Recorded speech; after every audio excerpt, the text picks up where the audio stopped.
Hi, I'm Tony Gale. No, I'm not. I'm Aaron Watts. Today, we're going to be doing a trick tip for the Swedish nose wheelie and the wrong way. The tricks are essentially similar in technique, however, there is a big difference in foot placement. The foot placement is important and it does change which trick you're doing. For a Swedish nose wheelie, you want your foot near the front of the board, just behind the front bolts. For the wrong way, we need to come back at least an inch behind the front bolts. You can come back further, though that makes the trick harder. The toes of the back foot need to be hooked gently under the tail, not jammed in too far at all, but just enough to get under. From this angle, you should be able to see clearer what I mean. It's a bit hard to do this trick stationary, but it gets the point across. We only need our toes just tucked under the back of the board, not necessarily jammed all the way up. When you're doing this trick, if you can get into a nose wheelie without putting your back foot under, or if you can hold it without your foot there, you're not doing the right trick. You're doing it wrong, you're cheating, stop it. If you're not even going to do it right, get out of my trick tip. In order to get the balance for this trick, you're going to need to do a few things that won't feel right. We're not really doing a wheelie from the front foot or the back foot. Instead, we're using the back foot as a counterbalance, much like an animal's tail. And what we're going to do, we're going to lean forward, using our leg to counterbalance and get our head in front of our front foot, which is going to feel weird. When you get your posture right, it should look a little like this. One of the biggest problems with this trick that people often overlook is the angle your front foot is in. Pointing it forward up the board seems like the obvious choice, but you're creating unnecessary downward pressure further down the board, whereas if you have it sideways, it's going to be a lot easier to lift up. One of the problems you're going to have if you're not leaning forward far enough, the board's going to feel heavy and it's going to be hard to pick up. It's also going to hurt your foot.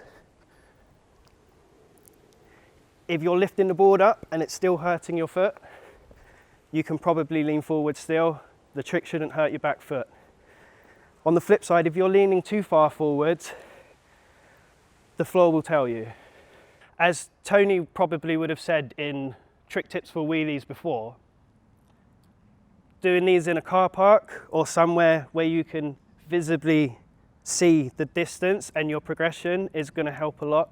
First, you're going to struggle to get one car park space, but you'll get it and you'll be able to see it somewhere like this. Then you'll be able to get two and so on.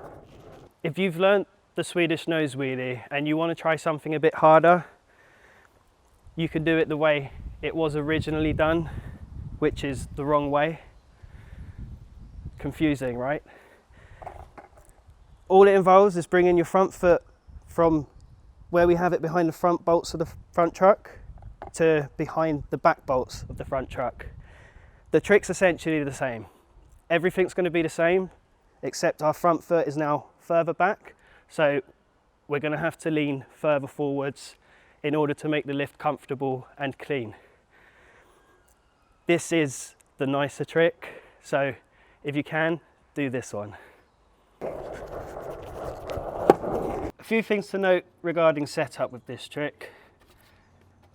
Something like single kick, it's going to be a bit harder just because it will hit the ground faster than if there's a kick tail. That especially gets worse the longer the nose gets. It can be alleviated by using taller trucks to give yourself a bit more space. That's also not a bad idea on a double kick. Space is good for this trick. If you don't have it, you're going to end up like this, and that's not good.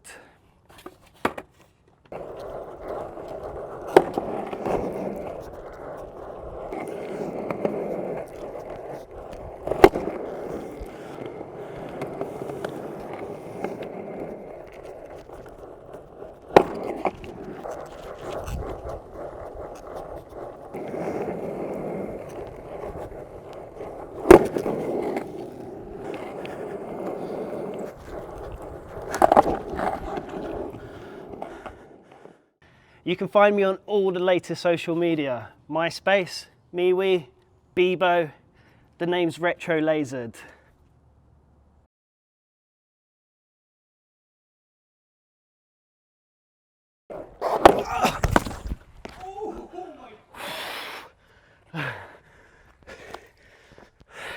The floor tells you